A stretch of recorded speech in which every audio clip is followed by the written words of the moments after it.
And there we are. We're off for another Ovadia Heart Health Telemedicine live stream. And today I have a guest I've been looking forward to speaking with, Dr. Jay Wrigley. I first came in touch with Dr. Wrigley. Oh, man, it's been like about 6 years ago. I was going through chemo and radiation treatment, and Dr. Wrigley responded to a couple of my posts on X. It was Twitter at the time. And subsequently, after we sort of chatted a little on X, he was making recommendations for songs that I could listen to during my radiation treatment, and they'd actually be playing those songs over the speaker at Memorial Sloan Kettering, where I was getting my radiation and chemo. It wasn't a fun time, but having the support of people like Jay and a lot of others on X really made life a lot easier and more pleasant. And I'm glad to still be around to talk to Dr. Wrigley today.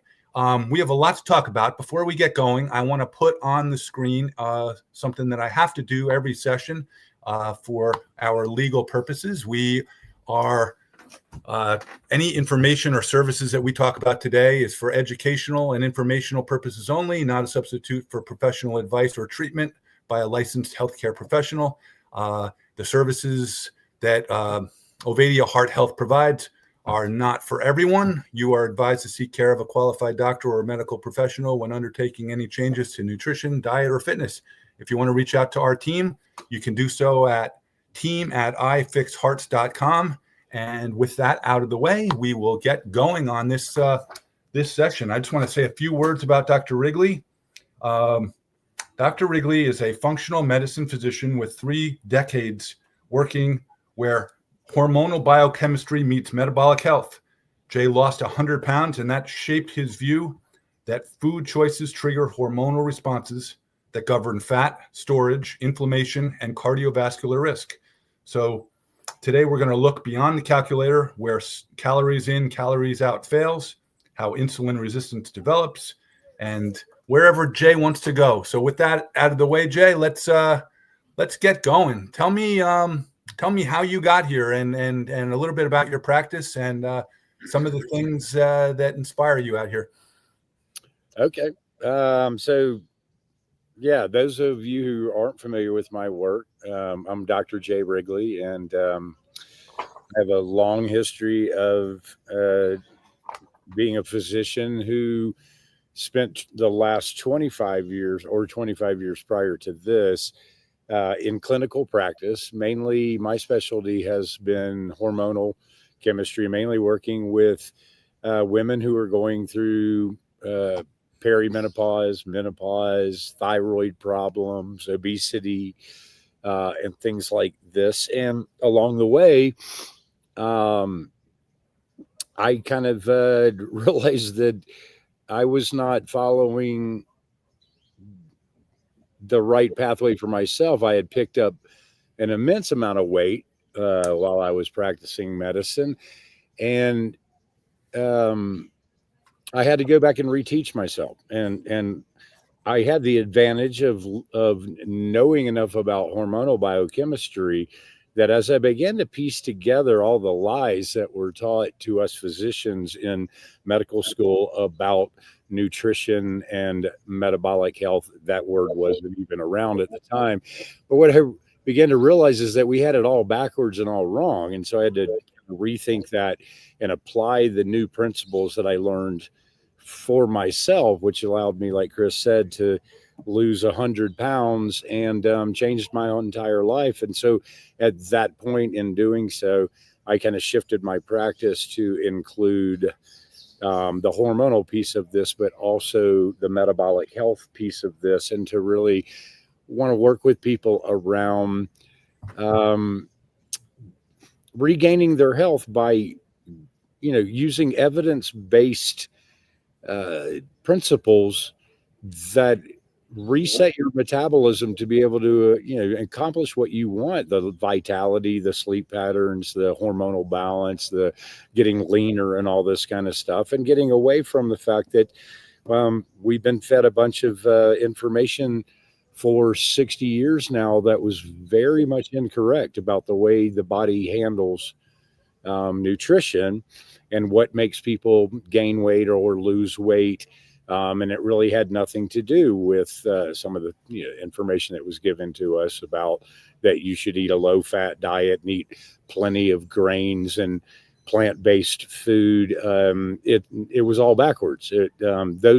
That type of way of eating sets off a, my thing, Chris, is to teach people that it's more about the hormonal response to the food that you eat that gets the outcome of whether you're getting healthier and leaner or whether you're putting on weight than it is really the food that you're eating.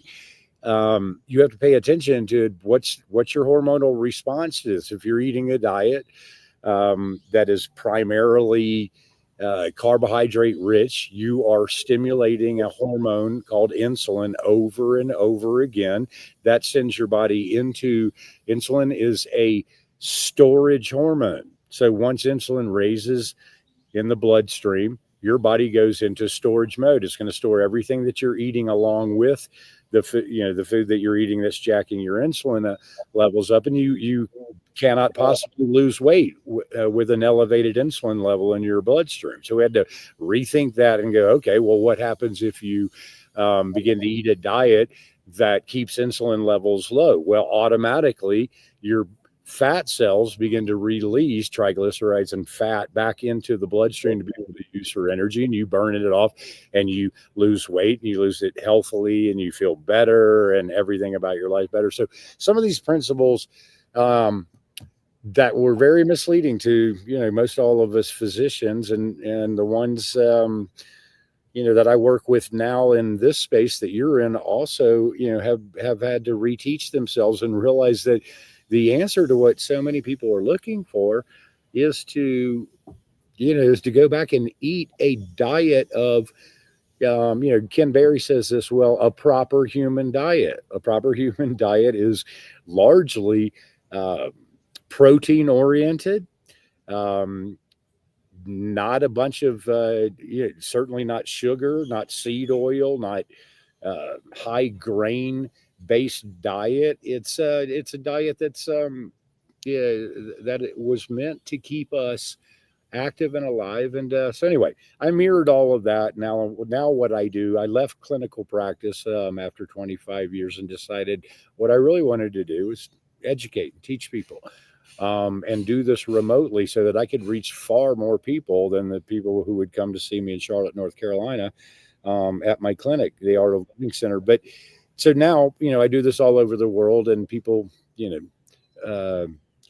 work with me from everywhere, and I lay out for them based on what it is that their challenges are and what they're trying to accomplish, a protocol that is going to move them in the direction, same way that, you have done for yourself, Chris, and have done so well at. So in a nutshell, that's kind of what I'm doing now. Wow, I did not know that you were in Charlotte, North Carolina. You're not there anymore? I am not. I left. I haven't actually been back to the United States in about 7 years now. I've been traveling. I lived in the Dominican Republic for about 5 years. Now I am in a beautiful little town in Mexico called Ajijic, which is on Lake Chapala in the middle of Mexico. And my work allows me to kind of move around and go wherever I want to. And so that's what I've been doing. I see recently that you posted something that you were at a Panthers game. Yeah, we just got back from a 4-day weekend in Charlotte. Never been there before, and it was a very, very nice weekend. And we saw the Bills crush the Carolina Panthers, which was very nice. Yeah. So it was a great weekend. But anyway, I see. I want to get your thoughts along all of these areas that you specialize in. Lately on X, there's been yet another resurgence of people talking about calories in, calories out, as if it's somehow the formula, the strategy that people can use to lose weight. And, always the invoking of thermodynamics and the laws of physics and all this stuff. And, for so many of us who have tried decade after decade to lose weight through moving more and eating less as the main levers, and failed over and over again. I'd like your thoughts on some of that just very basic stuff that I think personally is very harmful for people who are trying to lose weight sustainably. Sure. Or more important than weight, they're trying to lose body fat sustainably. Correct. So that is such a fascinating deep dive, and I'll do the best that I can, and we can go as deep as you want to, Chris. But it starts with this. First of all, what most people don't understand, it goes back a little bit to what I was saying about the work that I do. What most people don't understand is that when you look at calories, first of all, we don't know much about this at all because nobody on this planet knows exactly how many calories that anybody should be eating, nor should we ever have to spend our time in our life counting calories and knowing that where we are with how many calories. We can go back to the basal metabolic rate, the BMR, that is used as this is how many calories you burn at rest. And then we start building, okay, so that's that many calories. And then if you look at total energy expenditure through the day, then you would add that many more calories. And that's what you should eat if you want to stay a consistent weight. Well, there's so much wrong with that already. First of all, there's so much more involved in, we don't even really know what the BMR is. Number two, nobody knows how many calories, but here's what we do know. We know that calories are not all the same.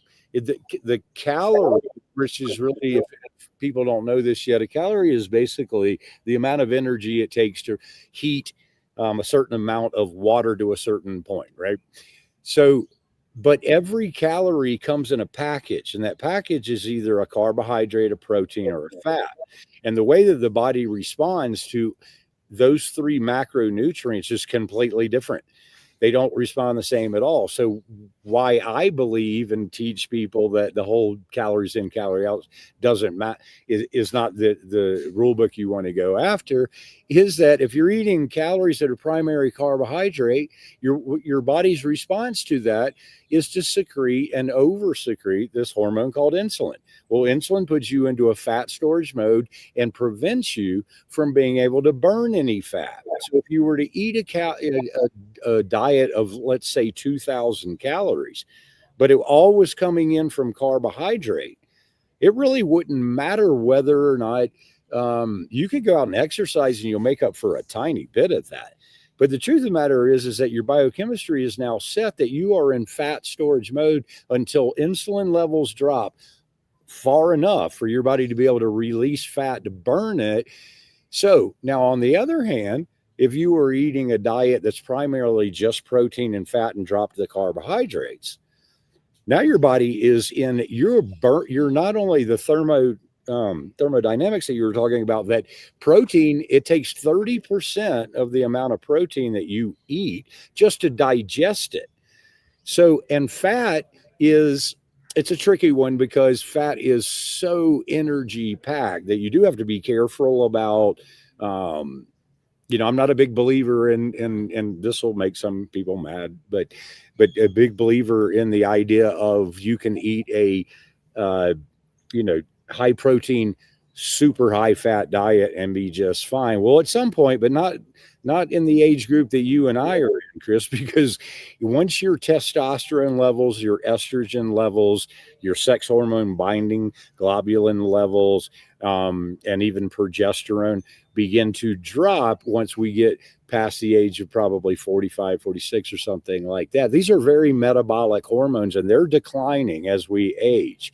So trying to eat a high fat diet when you are declining in hormones that are part of your metabolism doesn't make a lot of sense because your body's going to get energy toxic if you're trying to cram a bunch of fat in your diet. Now, there's one reason that we know that could be very beneficial to eat a truly ketogenic diet, which would be moderate protein and very high fat. That would be if you have some kind of neurological condition like seizures, like Parkinson's, like Alzheimer's or whatnot. There's a benefit to that extra fat to produce so many ketones that it feeds your brain and begins to repair and heal your nervous system. But for most people, anyway, I'm getting off on a tangent, but what I'm trying to get at is your your body responds chemically to everything that you put in your mouth, and therefore the macro makeup of your diet is so much more responsible of whether you're going to gain weight or lose weight eating the way that you are than your total caloric intake, by far. And to me, it's not even arguable. And the people that are saying, no, it's just all about, if you eat less calories than you burn, you're going to lose weight. Here's the problem with that. You and I know that go out and try to eat a diet of less calories than your body burns, but eat them primarily from carbohydrates, and watch that your ability to sustain eating that way is almost impossible, because what's happening is your brain's receiving a message that I'm not getting any nutrition here. So you're eating, let's say you could get away with eating 2,000 calories a day, but you're going to feed yourself 1,800 calories a day, but primarily from carbohydrates. You are stimulating these hormones like ghrelin that comes from your fat cells that send a message to your brain of, I'm starving all the time. I want to be hungry, because you're not getting in any nutrition from the food that you're eating. You're not eating nutrient dense food like protein and fat. You're eating all carbohydrates. So trying to stay on a low calorie diet when you're eating primarily carbohydrate food is almost impossible. You have to take care of the hunger issue in order to be successful at this. And the way you do that is through protein and fat, if that makes sense. Oh, it makes complete sense. And, I've lived it. It's, for me, 8 years since I've not had to worry about counting or restricting calories. And I spent on and off decades trying to sustainably lose weight by running to the point where I was miserable, running to the point where I was, fantasizing about food while I was still on my run, and then, ruining the whole thing in about 15 minutes when I got back. And then, just trying to restrict calories and undermine what my body was begging for. It's just it's almost impossible for most people. And ever since I personally found the book by Gary Taubes, Why We Get Fat, and that's what led me to a low carb diet. I know everybody finds their way in a different, through a different means, but anyway, once I started eating a low carb diet with high protein and good one ingredient, healthy, real foods, everything changed, and not having to count calories is really a blessing. What are some of the biggest misconceptions that you see among people that come to you? Maybe they've tried, like a lot of people, dozens of different approaches. What are some of the common pitfalls that you've seen, and how? Give me some examples of how you break through some of these myths or misconceptions. Sure. Let's see. Some of the big ones would be, well, gosh. Well, here, I got one for you. Tell me, for women who are, they maybe didn't have trouble with weight until they hit a certain age. Tell me what some of the issues that are going on there with hormones and stuff like that. Okay, so here's the thing about that one. That one's real easy for me. What happens is this: as a woman approaches her probably early to mid 40s, her progesterone levels begin to drop rapidly, long before estrogen drops, which puts a woman into menopause and she stops having periods or whatnot. Her progesterone, which is kind of the counterpart to estrogen, begins to drop really low. Now, as progesterone drops low, cortisol, which is your stress hormone, elevates. And so one of the big one of the big struggles that women have in this period of time, where all of a sudden they're 45 to 47 years old and they're like, I haven't changed anything about my lifestyle or diet, and I am just rapidly gaining weight. Well, what's happening is that imbalance between estrogen and progesterone and cortisol is elevating, and cortisol is made out of progesterone. So as the progesterone is declining, you're robbing the little bit that you do have in order to make your stress hormone cortisol. Now, cortisol puts the absolute brakes on weight loss. There is no way your body's going to release any fat from yourself when your cortisol levels are elevated. The reason why, this is an evolutionary hormone that was developed by our bodies to respond to the, we've all heard of the flight or fright.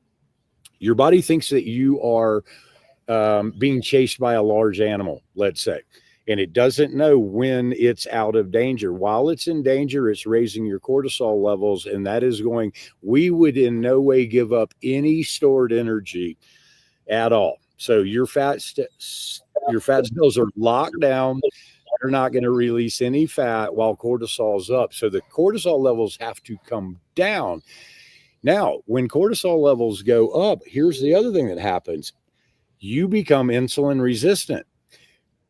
Insulin resistant, as you and I know, is that, when your body cannot drive glucose into the cells anymore because the cells cannot respond to insulin, then you've got the elevated insulin, which is also putting the brakes on any fat loss whatsoever. So when I see a woman and she's struggling with something like, can't understand why she's picking up weight and can't do any of the things that she used to do. This is the thing I hear every day. I used to be able to just go to the gym for 2 weeks when I noticed that I picked up 5 pounds, and that was it. I took that off. Now nothing works at all. Well, until you change that biochemistry and get that sorted out hormonally, you're not going to be successful. The good news is it's not that hard to do.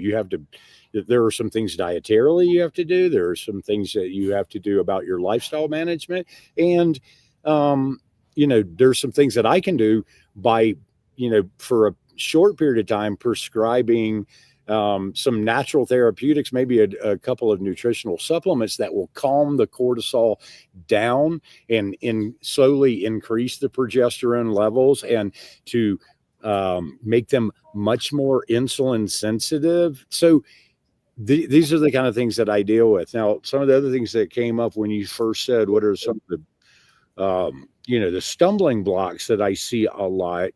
Number one is human beings have a tendency to eat way more and more frequently than they need to at all. Our bodies aren't designed to graze all day long. We're not a ruminant, right? We're not a cow that can consistently eat 12 hours a day.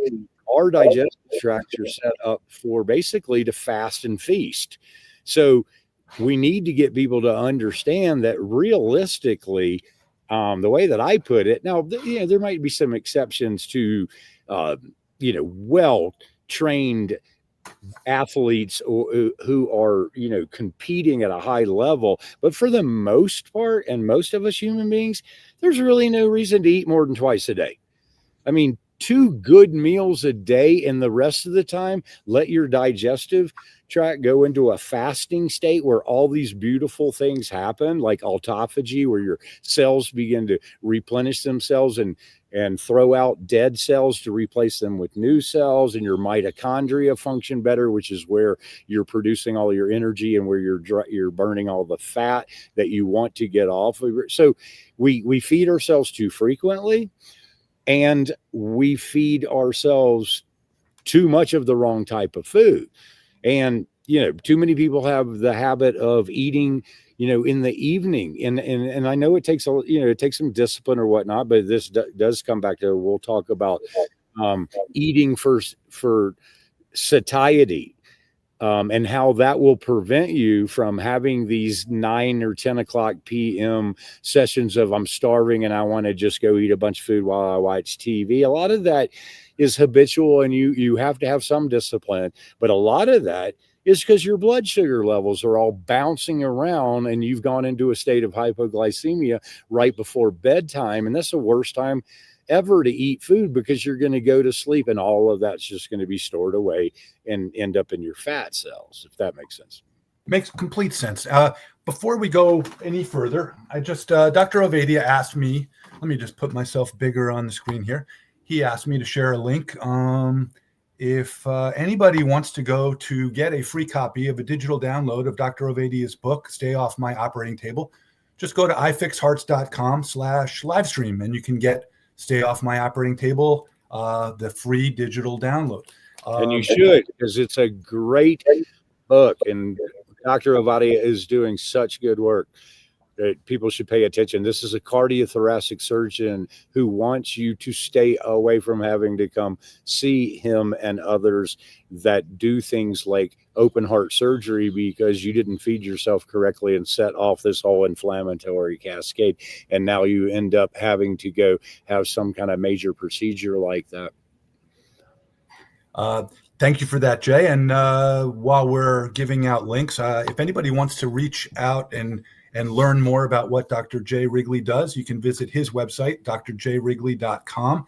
I urge you to go there and some great information and resources. Jay, where can people find you on social media? Your X handle is where I first found you. I spend most of my content creation on X, formerly Twitter, and but I'm across social media on most of the platforms. All of them are at Hormone Diet Doc. Definitely go check him out on social media. And when we first started this interview, I mentioned that Dr. J was kind enough to lend me some support when I was going through my cancer treatments. And there I am, my first week of chemo and radiation. And let me just get this.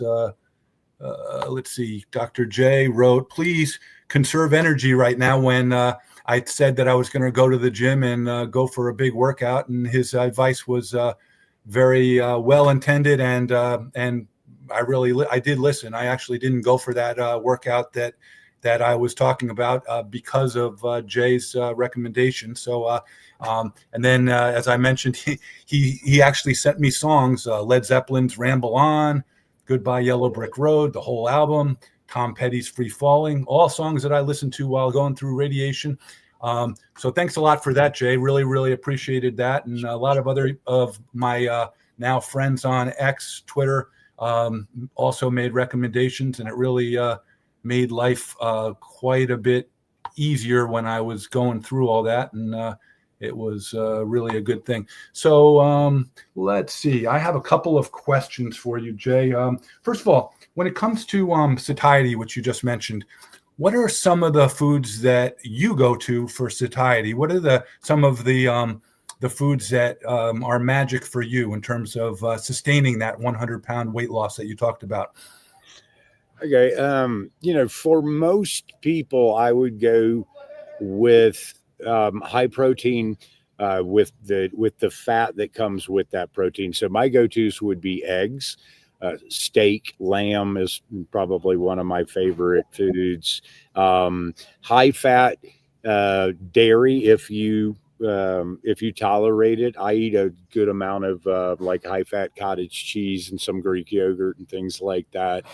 If you really want, for those of you who have the taste buds for it, there is nothing that's more satiating than organ meat. If you sit down and eat, probably even 8 to 10 ounces of liver, you're not going to be hungry for 12 hours because it is so nutrient dense and so broken down over a longer period of time because of that nutrient density and the protein and fat content of it, that organ meats, for those who care to eat them at all, are so healthy for you and will keep you satisfied for a long period of time. But eggs, high fat dairy, steak, lamb, fish. Fish is a little bit of a tricky one. It's hard to get. For those of I'm one who has a pretty big appetite and always have. I have a hard time getting filled up on fish, but the oily fish that have a high omega-3 content to them, the mackerel, sardines, things like that, they're pretty satiating too. But those are going to be the most satiating because they're not driving insulin up. which is going to come crashing down. And when insulin comes, like, so let's say you eat a cookie or some kind of packaged food out of a box, what's going to happen is you're going to eat that, you're going to jack your insulin levels up. The insulin is going to eventually come down with your blood sugar, and your brain is going to send out a signal that I'm absolutely starving again. So those are not satiating at all. Whereas protein and the fat that comes along with that good quality protein are going to drive you for many, many hours before you're hungry again. And what are your thoughts, Jay, on GLP-1s? GLP-1s is a hot topic, and there's a lot of different views on them. You have any, I guess one observation that I've made, and I'd like to get your thoughts on this, is that they're probably being prescribed more than they have to be. And in many cases that I've seen, both like online and so forth, the ease that people can get them is pretty incredible at this point, except for one major barrier, and that's the cost. Right. But in terms, they're available all over the place. So for the people that can afford them, or that they have an insurance plan that's going to pay for them, they're pretty easy to get. I'd just love to get your thoughts on, that whole situation with being prescribed easily, and if you see any long-term ramifications to overprescription of GLP-1s. That's a loaded gun, Chris. I'm just going to be honest with you about it. I think it falls into the category of the entire pharmaceutical industry to me, of putting a Band-Aid on something without dealing with the root cause of the problem, and it will come back to haunt you. Now, is there a case for somebody who is 300 pounds overweight and they're not going to do anything about this at all? Perhaps it will definitely make you lose weight. Here's the problem that we know very clearly. Once you come off of a GLP-1 agonist, you will gain every bit of that weight back, unless you were working with someone who'd retrained you about the art of eating and how to take care of yourself, and you've got that handled, and now you can remove that medication and you can carry on that lifestyle. But for most of the people that I work with or come to me that are taking these medicines, that's not what they're working on. They're just letting the medicine do what it does, which will cause you to lose weight. But you go off of the medicine, you'll gain at least all of that weight back, and sometimes even more. And so it's not an answer. It's just, again, it's like the pharmaceutical industry who continues to be interested in, let's take care of patching up symptoms that you have without dealing with the root cause of the problem. And once you remove the medication, you're right back to where you were. And this is the challenge that we're going through in healthcare right now. And people are waking up and going, I've had enough of it. I don't want to be, but not enough of them. We need more people to wake up and go, I'm not interested at 60 years old being on 9 different prescription medications, and the doctor going, we got all your numbers kind of balanced out now, so just plan on taking this for the rest of your life.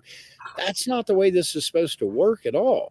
And that's what we're dealing with. So what you and I are about, Chris, is trying to teach and educate people that there is a way, and it's not a hard way. It's actually a fun and exciting way to produce a level of health that you haven't had before, that will, outshines any medication you can take. And, I would rather spend my time and my emphasis there. So, I'll end that again by going, I'm not saying that nobody ever should take a GLP-1 agonist. I am saying that before you decide to do that, realize that you're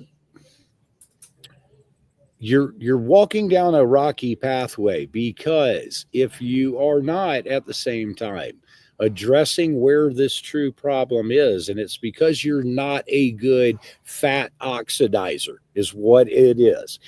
And if you learn how to be better at fat oxidation and breaking down and getting into lipolysis and letting this happen on a normal basis, then you don't really need the medicine. Or when you come off the medicine, you're trained now to how to do this for yourself. And, just be aware of those things before, you go on some of these medications that could backfire on you. Go a little further into some of the lifestyle things that you think are the foundations that people, whether they're considering GLP-1s or not, need to identify that maybe go beyond just the diet. Like you've talked about the diet. So, what are some of the other foundational elements?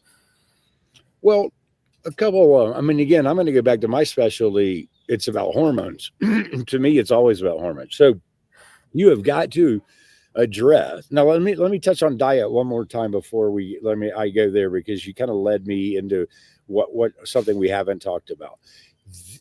Somebody who is is quite overweight and thinking about a GLP-1 agonist, what they need to know about, and we need to continue to put this out there, is that your best friend is ketones. This is what, the people who already have, they make up their mind about, they hate the low carbers or the carnivores or whatnot. Let's get down to the basics. Forget what your feelings are about those. What these diets do is they cause your body to produce something called ketone bodies. Now, ketone bodies are what your heart and your brain would much rather feed itself off ketones than it would glucose. But when you have elevated ketones in your body, that is what satiety is all about. It'll take your appetite away where you don't really think about food for how you know this, Chris. And this is where we need to go. What's better than a GLP-1 agonist? A bunch of ketones in your bloodstream is far better than that. Now let's talk about what you're talking about, what you were asking about. Then it comes down to me, it's about hormones, because you have to take care of, you've got to work hard to reduce the amount of stress in your life that's causing you to secrete excess amounts of cortisol, which is blocking you. It's doing this. It's blocking you from losing any fat. It's igniting the inflammatory response in your body, which again, Dr. Ovadia would tell you that eventually what that's going to do is that's going to show up with inflaming the arterial wall in your cardiovascular system. And eventually then your body's going to send out cholesterol to try to patch that up. Okay. Then people are going to jump on the bandwagon. Oh, cholesterol was the whole problem. No, cholesterol is actually your friend trying to patch up the inflammation in your arteries, is what it mainly is trying to do. But this cascade I'm talking about is if you don't alleviate and do the best you can to get your stress levels down, to get your cortisol levels down, you got a problem.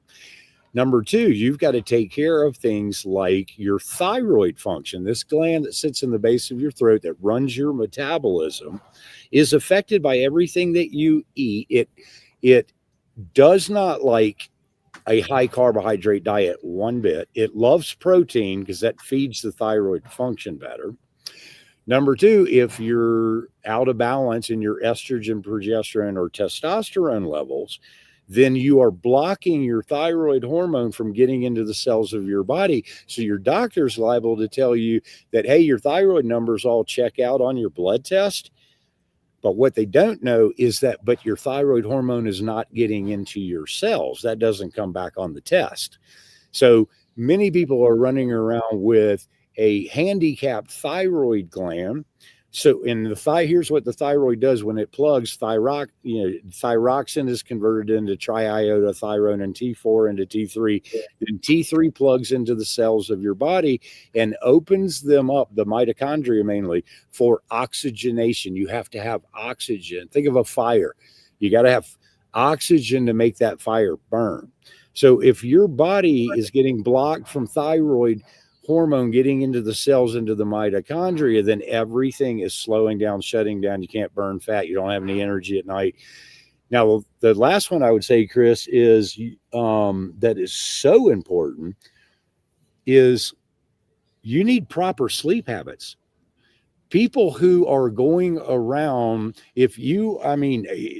I see this every single day with my patients of just the interruption of not waking up frequently through the night, or only getting 5 hours of sleep when they needed at least 7.5 or whatnot, that adding up will wreck your metabolism and your health. So people need to take sleep really, really seriously if you want to have metabolic health, longevity, anti-aging, all of this, reduction in cardiovascular disease. Sleep is so important. So work on that. It seems like stress and sleep are oftentimes tied together one way or another. Do you have any? Not only that, but think about this, Chris. You would know this from your life.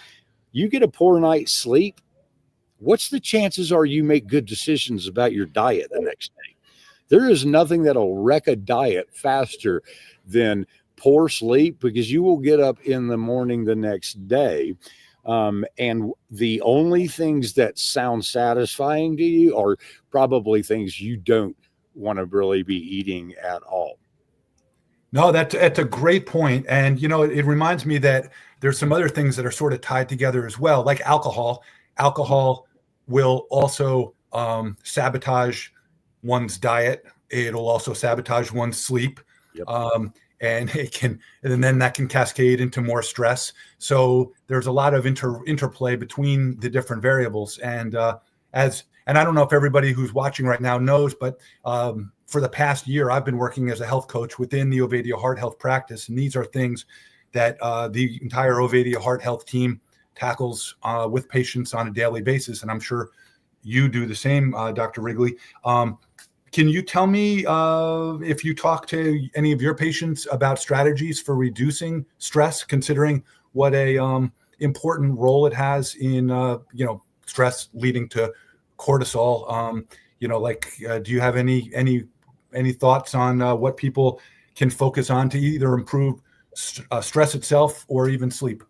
Well, yeah, the two go hand in hand, and I would say that probably the things that come to my mind first is exercise, for sure, is going to be one of the biggest alleviators of internal stress. And I'm not talking about pushing it exercise, like high intensity interval training and throwing around extreme weights all the time. There needs to be an implementation of some aerobic activity. It's far better probably for alleviating stress to just go for a 45-minute walk. Yoga, stretching, journaling is a great way to just kind of reset the mind by spending a little time in the mornings, just writing out what you're grateful for, what you would like to accomplish today, how that you want to stay in a state of calmness and not react to the world of the craziness that's going on. And then beyond that, I would say that, again, this is where, some doctors disagree with me, in the space we work in. I see a lot of physicians who believe that if you eat really well, you don't need to take any supplements at all. I could talk to you about 6 hours about that. Is that we don't live in the world that we used to do when that was true. We live in a world now that every bit of stress in your life is making you burn through nutrients at a faster rate than ever in the history of the period of time. The amount of pollutants that we are exposed to every single day are taxing every detoxification pathway that we have, which all use nutrients to do that. So specifically to what you're asking, Chris, is I tell everyone, especially if they're following my dietary recommendations, because I'll be the first one to tell you what I think is the ultimate human diet is not very well represented in magnesium. And magnesium is probably the most important nutrient in our body to some degree, because it is responsible and in 600 different biochemical pathways that are running in your body right now rely on magnesium. And the biggest one is your nervous system and your ability to sleep and stay asleep. So I would say everybody should be on taking magnesium. hands down, I will argue any doctor on this. And so anyway, that would be one that I would go, you're not sleeping well, or you don't stay asleep very well at night. You should be taking a combination of magnesium glycinate with magnesium threonate in it, and it will make a huge difference to not only making you sleep better, it will bring your cortisol levels down. It'll give you better energy throughout the day. It'll make your recovery from exercise so much better because of how it feeds muscle tissue. So that's kind of my slant on that. Yeah, we spent an entire month in the Ovadia Heart Health. We had a community where we devoted the entire month to sleep. And I know personally, my own sleep, this was about 6 months ago, and my own sleep improved dramatically and has been really top notch ever since. I'm averaging about like literally 7 hours and 42 minutes per night. And I sleep like a rock. I got like 4 minutes of awake time, and magnesium glycinate was one of the things that I added to the mix. So, that's anecdotal, of course, but Sure. a lot of our patients definitely also took away some important things from that. A couple of things I wanted to ask you about just to get your view. Protein. You have any idea of how much protein a typical person, any guidelines, what someone should get in a day, rule of thumb or anything, or how they can determine how much they need individually? I would say this, Chris, this comes up every day, 10 times for me with patients I'm seeing or whatnot. And I would say rule of thumb is this. There are, we'll talk about the variables after this, but rule of thumb would be this. Take your ideal body weight. Let's say you're a woman and you weigh 160 pounds and you ideally feel like you should weigh 140 pounds. Okay. So 140 pounds is your ideal weight. Now, take 20%. For a woman who has a body fat percentage of 20%, that's pretty good. You might want to, if you're training for something or whatnot, a woman might want to drop that down, closer to 15, but 20% is a good level of body fat for a woman. So if you wanted to weigh 100, you weigh 160, you want to weigh 140. Okay. So you subtract 20%. So that would be 28. What does that leave you with? 112. Yep. So that's 112 pounds of lean muscle mass, including bones, muscles, organs, whatnot.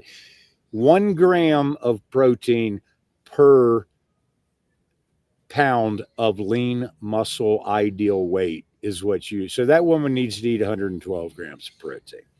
Now, some people would say, and I wouldn't argue with this, is that just go for 1 gram of protein per pound of body weight. I couldn't argue that because I think that if anything, you would so much want to err on the side of a little bit too much protein than too small amount of protein. So, but somewhere in there is where I would start with. Then you have to look at, okay, how active is this person? Are they sedentary? I would stick with the 1 gram per ideal, what we just talked about, minus the body composition of body fat. And I think it's where you ought to be. If that person is active at all, they're exercising 2, 3, 4 times a day, they probably should raise that to 1.2 grams of protein. And then, for elite athletes or stuff like that, then you get into probably 1.5 grams is where they should be. So that's kind of the way I see it. What are your thoughts about resistance training and the importance of maintaining and building muscle for people over 40, over 50 and beyond? I think it's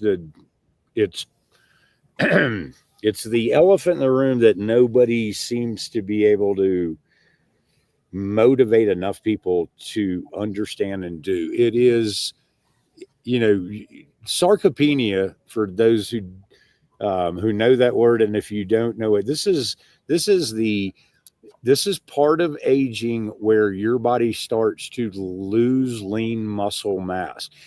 Muscle is such a metabolically active organ system that is keeping you from being diabetic because of its ability to partition glucose and insulin and all this kind of stuff. So as you get to be 40 or older, you are losing muscle mass unless you are actively doing something to stimulate muscle fiber and add.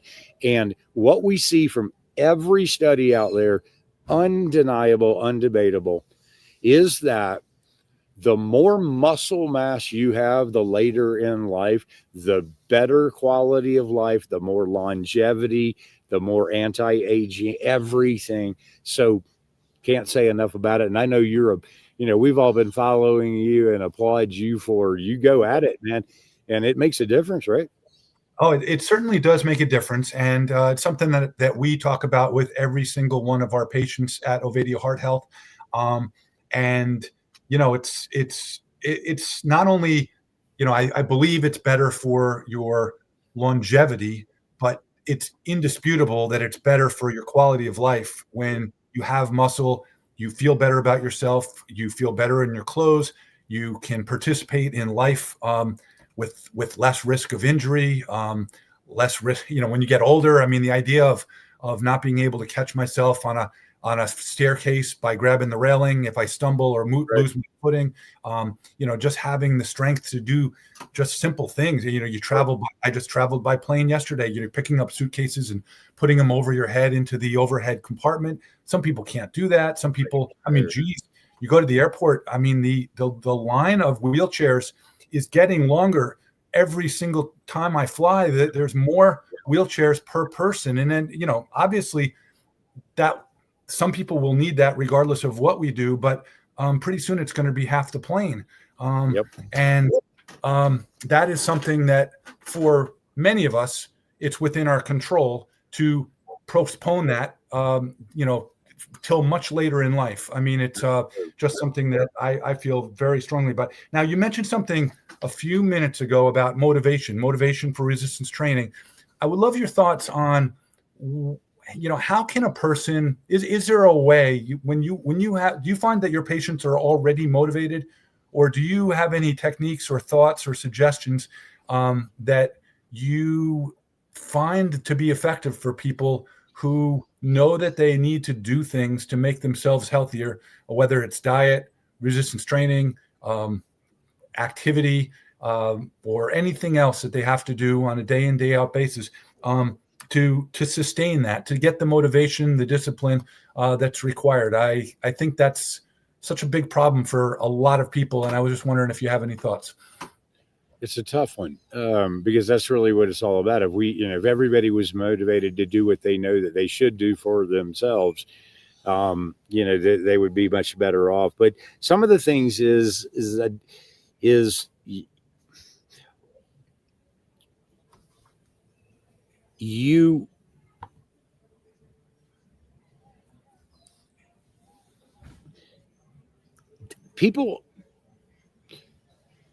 people need to spend more time getting a clear vision of what it is that they want and what they want their experience to be like, and then realize that that's a real opportunity. And so, in my practice, what I try to do is to build a clear vision of what it is that you feel like you're missing, or what's bothering you, or what hurts, or whatever that.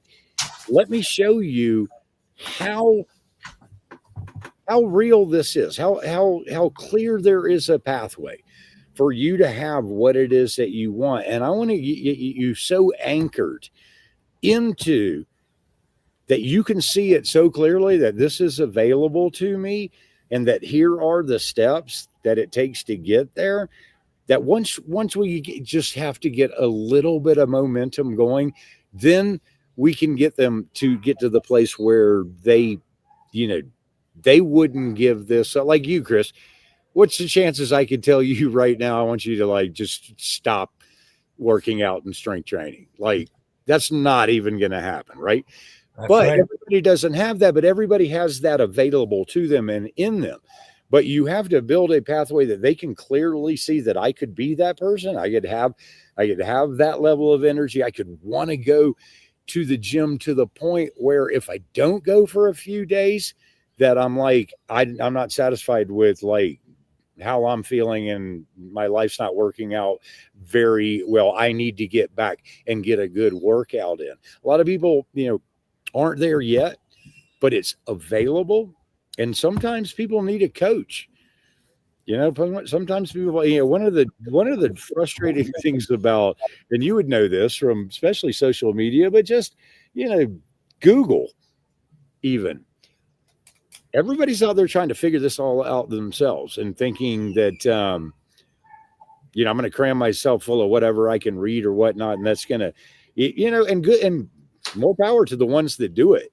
But I find, because of what it is that I do, is that a lot of people need a coach, even for just a short period of time of, say, 12 weeks, of get somebody who will hold you accountable for the things that you need to be doing that are going to show up for you and change your life. And then if you can take that and go out and you don't need them anymore, fantastic.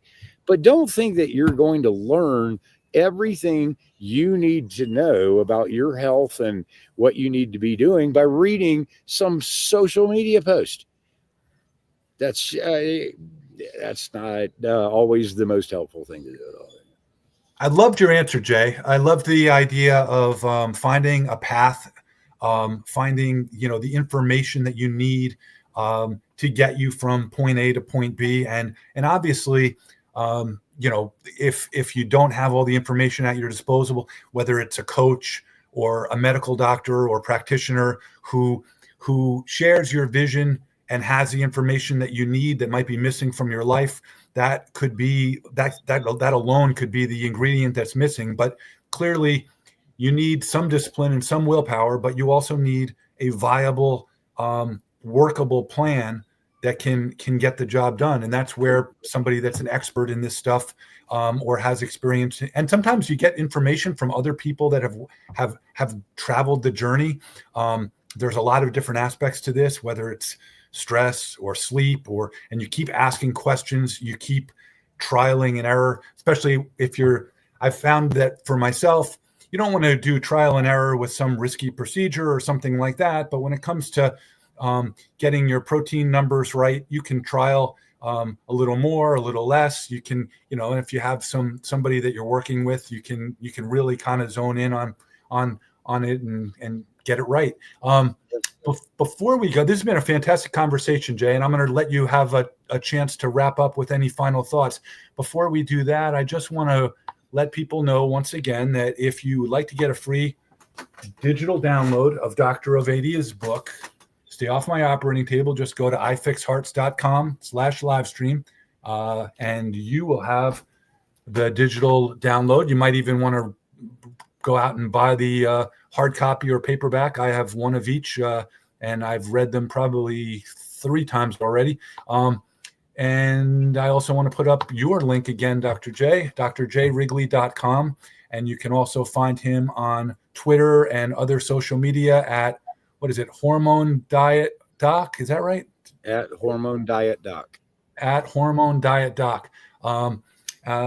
Anything that you'd like to wrap up with, Jay? I really have enjoyed this conversation, and I know we're almost up to 700 live listeners, and we're going to definitely have more when this goes on the iFix Hearts YouTube channel. But anything you'd like to wrap up with before we sign off for the afternoon? You know what, Chris? I'm not big into pushing anything other than the fact that I love what I do. I love meeting people like you, and I really enjoyed this. And we both have a fond relationship and admiration for Dr. Philip. And I support everything he's doing. He's been supportive of me. Matter of fact, I think you probably know, I just did his podcast a couple of weeks ago. I think it's going to be out in December. And so much respect for just and admiration for all the people that I meet, such as yourself. And I hope people tune in and stay listening to what we have to say about our job is to teach, inspire, and support people to have quality health through quality living, and that's what we're about. So awesome. And for those who anybody that Jay just mentioned that he has a podcast coming out with Dr. Ovadia. You've also been on the podcast twice before, and all you have to do is go to the iFix Hearts YouTube channel and search for Dr. Jay Wrigley, and you can listen to the first episode, which was probably 2 or 3 years ago, maybe even a little longer. He did one November of 2024, which was a very good listen, and we'll be posting and sharing the latest when it's available. Thank you very much for coming on, Jay, and taking an hour out of your day. Really appreciate it, and really enjoyed the conversation. Me too, Chris. Thank you. All righty. Take care, everybody. Thanks for joining us.